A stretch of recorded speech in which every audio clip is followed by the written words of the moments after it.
मत्ती रचित सुसमाचार 5वां अध्याय। वह इस भीड़ को देखकर पहाड़ पर चढ़ गया और जब बैठ गया तो उसके चेले उसके पास आए और वह अपना मुंह खोलकर उन्हें यह उपदेश देने लगा। धन्य है वे जो मन के दीन हैं, क्योंकि स्वर्ग का राज उन्हीं का है। धन्य है वे जो शोक करते हैं, क्योंकि वे शांति पाएंगे। धन्य है वे जो नम्र हैं, क्योंकि वे पृथ्वी के अधिकारी होंगे। धन्य है वे जो धर्म के भूखे और प्यासे हैं, क्योंकि वे तृप्त किए जाएंगे। धन्य है वे जो दयावंत हैं, क्योंकि उन पर दया की जाएगी।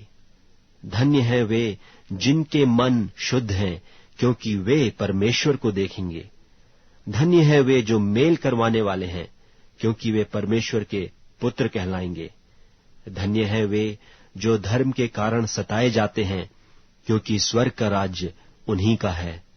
धन्य हो तुम जब मनुष्य मेरे कारण तुम्हारी निंदा करें और सताएं और झूठ बोल बोल कर तुम्हारे विरोध में सब प्रकार की बुरी बात कहें। आनंदित और मगन होना, क्योंकि तुम्हारे लिए स्वर्ग में बड़ा फल है, इसलिए कि उन्होंने उन भविष्यद्वक्ताओं को जो तुमसे पहले थे इसी रीति से सताया था। तुम पृथ्वी के नमक हो, परंतु यदि नमक का स्वाद बिगड़ जाए तो वह फिर किस वस्तु से नमकीन किया जाएगा? फिर वह किसी काम का नहीं, केवल इसके कि बाहर फेंका जाए और मनुष्यों के पैरों तले रौंदा जाए। तुम जगत की ज्योति हो। जो नगर पहाड़ पर बसा हुआ है वह छिप नहीं सकता, और लोग दिया जलाकर पैमाने के नीचे नहीं, परंतु दीवट पर रखते हैं, तब उससे घर के सब लोगों को प्रकाश पहुंचता है। उसी प्रकार तुम्हारा उजियाला मनुष्यों के सामने चमके, कि वे तुम्हारे भले कामों को देखकर तुम्हारे पिता की जो स्वर्ग में है बड़ाई करें। यह न समझो कि मैं व्यवस्था या भविष्यद्वक्ताओं की पुस्तकों को लोप करने आया हूं। लोप करने नहीं, परंतु पूरा करने आया हूं।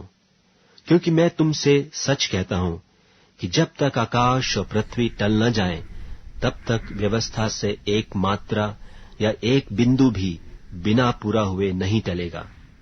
इसलिए जो कोई इन छोटी से छोटी आज्ञाओं में से किसी एक को तोड़े और वैसा ही लोगों को सिखाए, वह स्वर्ग के राज्य में सबसे छोटा कहलाएगा।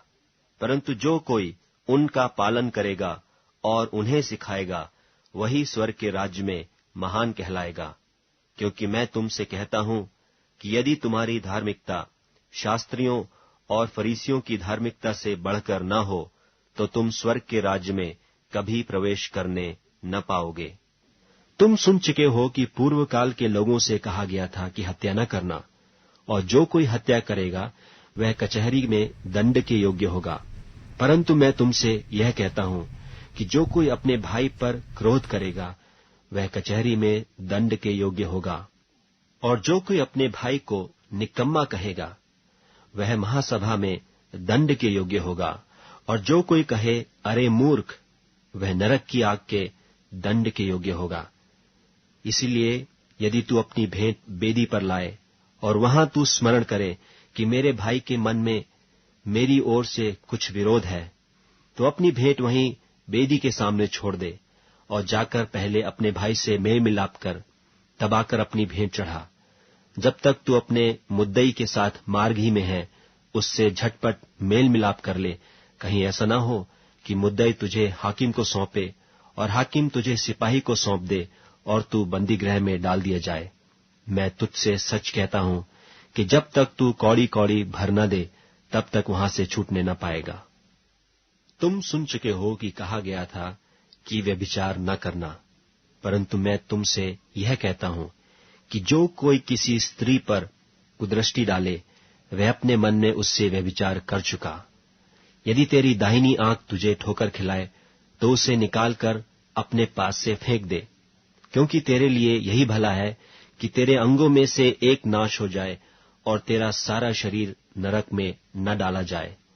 और यदि तेरा दाहिना हाथ तुझे ठोकर खिलाए, तो उसको काटकर अपने पास से फेंक दे, क्योंकि तेरे लिए यही भला है कि तेरे अंगों में से एक नाश हो जाए और तेरा सारा शरीर नरक में न डाला जाए।